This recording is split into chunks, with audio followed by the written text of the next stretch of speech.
네, 안녕하세요. 부동산 중개인 박진우입니다. 이럴 줄 알았지? 네, 안녕하세요. 부동산 중개인 박진우입니다. 네, 안녕하세요. 부동산 중개인 박지루입니다. 네, 여러분 안녕하세요. 형식에 구애받지 않는 리맥스 리얼트론 YC 리얼티의 부동산 중개인 박진우입니다. 그냥 중개인 아니고요, A 플러스 중개인입니다. 제 많은 딜의 경험은 아래 나오는 인스타 주소에서 확인하시고요. 자, 이제 드디어 캐나다에도 화창한 봄날이 왔습니다.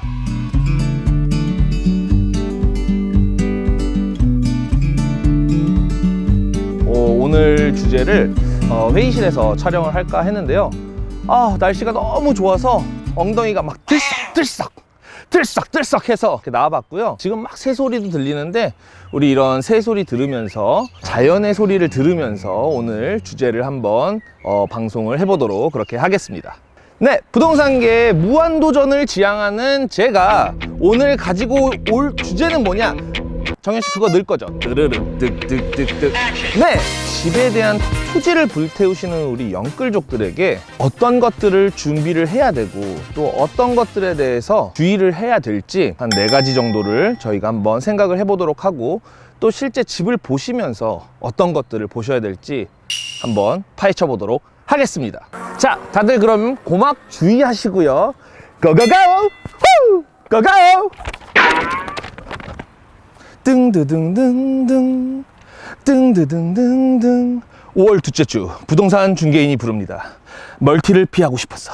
멀티를 피하고 싶었어. 네, 4가지 중에 첫 번째, 멀티를 조심하자입니다. 손님분들께서 요즘에는 많이들 보고 계시죠. 하우스 시그마라든지 또 리얼터.ca를 통해서 많은 매물들을 보고 계시는 거를 저희도 알 수 있는데요. 가끔 가다가 이런 손님들 계십니다. 박진우 중개님, 저 찾은 것 같아요. 지금 금매가 나온 것 같아요. 다급하게 연락 주십니다. 자, 그런데 여기서 주의하실 점이 뭐냐? 리스팅 에이전트가 좀 더 비싼 가격을 주고 팔기 위해서 리스팅가를 살짝 낮춰서 경쟁 입찰을 불치는, 저희가 멀티 오퍼라고 하는데요. 이런 매물일 수 있으니 주의를 당부 부탁드리겠습니다. 예를 들어서 60만 불에 팔린 집이 자기 혼자 갑자기 49만 9천에 나와 있다면 거기는 사람이 죽거나 거기서 살인이 났거나 그랬다기보다는 어느 정도 경쟁 입찰을 통해서 가격을 좀 더 끌어올리려는 작은 셀러 쪽에 전략이 될 수 있다, 이런 말씀을 드리고 싶고요. 저희가 한 1, 2년 정도 지금 시장 자체가 약간 하향 곡선을 그리면서 조정기를 지나서 살짝 회복세에 있는 거는 사실입니다. 근데 간혹 주변에 콘도 나왔는데 세상에 오퍼가 10개가 넘었대 하시면서 좀 걱정하시는 분들이 계시는데요. 아직까지는 그렇게 말도 안 되는 금액에, 터무니없는 금액에 비싸게 팔리는 그런 집들보다는 오퍼는 많이 들어와도 가격은 아직까지는 어느 정도 안정적으로 유지가 되고 있다는 점을 말씀드리고 싶습니다. 자, 두 번째 챕터, 관리비의 중요성. 따단. 저희 손님분들께서 집을 이제 처음에 매매를 하실 때 가장 좀 집중을 하시는 부분이 아무래도 집의 가격이겠죠. 그렇다 보니까 막 집값만 보고 나 이 집을 사랑하면 안 되나요? 이 집을 사랑하면 막 이렇게 하신단 말이에요. 자, 집을 이제 처음 매매하시는 분들이 주로 이제 집값은 많이 생각들을 하세요. 그리고 주로 이제 렌트를 하시다 보니까 관리비는 본인이 부담을 안 하셨잖아요. 그렇다 보니까 관리비에 대해서 조금 간과하시는 면이 없지 않아 있습니다. 하지만 그 이제 집의 주인이 되시면은 우리가 기본적으로 은행에서 받으신 대출금, 그리고 1년에 한 번씩 내셔야 되는, 또는 분할해서 내셔야 되는 재산세, 그리고 매달 우리 모기지 대출금 상환과 같이 내셔야 되는 관리비가 있습니다. 관리비 같은 경우에는 월에 불입하시는 금액의 약 한 4분의 1 정도를 차지할 만큼 아주 중요한 부분인데 많이들 간과를 하시더라고요. 그래서 월 불입 가는 금액을 생각하실 때 역시 관리비도 포함하셔서 내가 월에 이 정도 금액이면 납부를 할 수 있겠다, 이런 것들을 잘 한번 꼼꼼히 생각을 해보시고요. 그리고 제가 전편에서 저희 집 막 디스하면서 제가 말씀드렸던 가장 중요한 거 뭐라고요? 네, 맞습니다. 스타러스 서티피케이트. 콘도 매매를 할 때도 역시 스타러스 서티피케이트의 리뷰는 아주 중요한데요. 변호사님께 리뷰를 받으셔서 혹시 내가 관리비 인상이 될 수 있는 그런 어떤 요인들이 있지는 않은가, 뭔가 소송이 걸려 있다든지 또는 메이저로 개보수를 해야 된다든지 수리가 필요한 곳이 있다든지 이런 것들이 전부 다 스타러 서티피케이트에 아주 디테일하게 나와 있으니까요. 그리고 잠깐, 관리비에 유틸리티는 어떤 것들이 포함되어 있는지 확인하시는 것도 잊지 마시고요.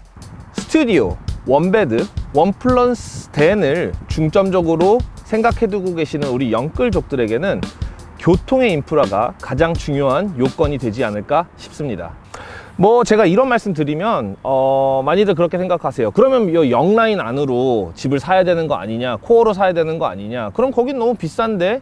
아예 틀린 말씀은 아닌데 요즘에는 조금씩 이 토론토도 변화의 시기가 찾아오고 있는 것 같습니다. 자, 토론토 다운타운이 가장 개발에 처음 시초가 됐겠죠.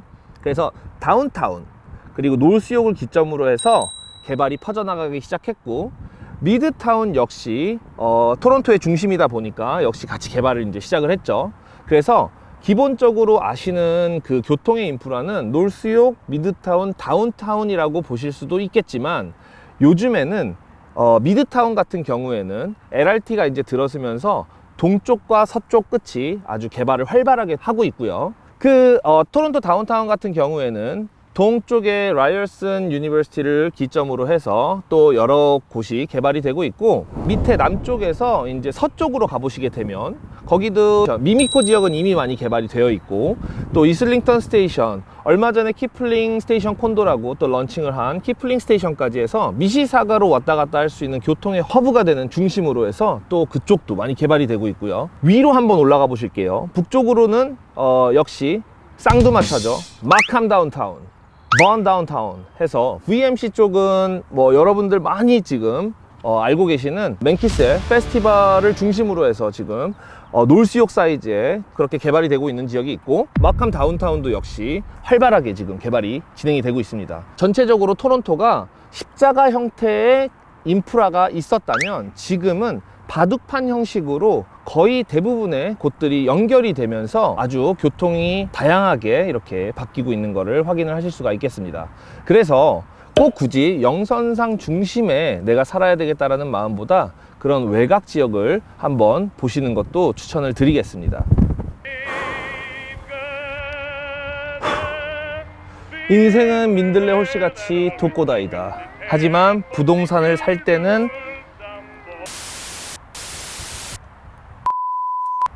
협동이다. 네, 맞습니다. 인생은 독고다이죠. 하지만 부동산 매매에 있어서는 협동이다 라는 말씀을 드리고 싶습니다. 어떻게 보면 이번 저희 방송에서 가장 중요한 핵심 포인트가 아닌가 싶습니다. 저희 같은 부동산 중개인, 또 부동산 전문 변호사님, 또 모기지 에이전트, 또 은행원, 이렇게 다양하게 여러분의 첫 집 장만의 꿈을 이루기 위해서 열심히 애쓸 준비가 되어 있으니까요. 전화 한 통, Give me a call, baby, baby. 또 지금 당장 내가 내 집을 살 수는 없더라도 한 몇 년 동안 어떻게 준비를 해야 되는지, 또 어디다가 어떻게 세이빙을 해야 되고, 또 어떤 집을 봐야 되고 하는지 미래에 계획을 세울 수 있으니까요. 혼자서 고민하시고 생각하시는 것보다는 훨씬 더 빠르게 내 집 장만의 꿈을 이루실 수 있을 걸로 그렇게 생각이 듭니다. 실제로 50만 불대 후반에서 60만 불대 초반까지의 콘도들 한번 만나러 가보시죠. 고고고!